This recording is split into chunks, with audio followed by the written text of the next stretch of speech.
Hi, it's Greg again. This part two video, we'll talk a bit more about contour maps, and this is mainly in case you're still having trouble kind of grasping the concept of contour maps.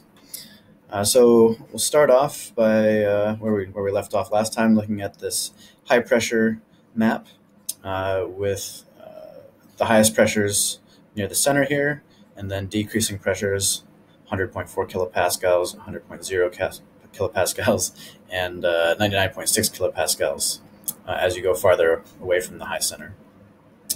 So we'll relate that to something in the real world, and that is topography. So if we start off looking at this Google Maps, Google Earth view of Vancouver from the south, here's the North Shore Mountains. If you go east up the Fraser Valley here, we'll move over towards Abbotsford, and then eventually you get to this mountain here, Mount Baker. So if we zoom in on this, this is a volcano in the North Cascades, just over the border in the US. And I wanted to show you this because this is kind of a good way, if we look at a contour map of terrain elevation and compare that to what it looks like here on Google Earth, that kind of helps relate things physically. So, like I said, this is Mount Baker, a fairly conical-shaped volcano.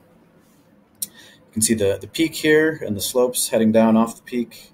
If we rotate around, you can see that conical shape. So obviously here's the peak. This is the highest elevation. And then you have the slopes that slope downward. So you have decreasing values of elevation in any direction as you go farther away from the peak. So now if we look at that from overhead and then switch over to another website here where you get a similar view of Mount Baker here. This website is hillmap.com. It's kind of a useful site where you can compare satellite and different contour maps side by side, including some topo maps that are freely available online. And you can also plot routes and paths for trip planning, for hiking or for skiing. So anyway, if we look at Mount Baker, again, here's the peak on the satellite view. Here's the peak on this Google Maps terrain view. Oops, undo that last one. All right, so if we zoom in, you start to see, might be a little hard to see, but these are contour lines on this map here. So the peak is about 10,500 feet or so. This contour line is 10,400 feet. So again, this is a line of equal elevation value instead of before we were talking about lines of equal pressure values. So anywhere along this line has the same equal elevation value, which is 10,400 feet. As we move down, you get to 10,200 feet, 10,000 feet, 9,800 feet. You go way far down, and eventually you get to 8,000 feet down here.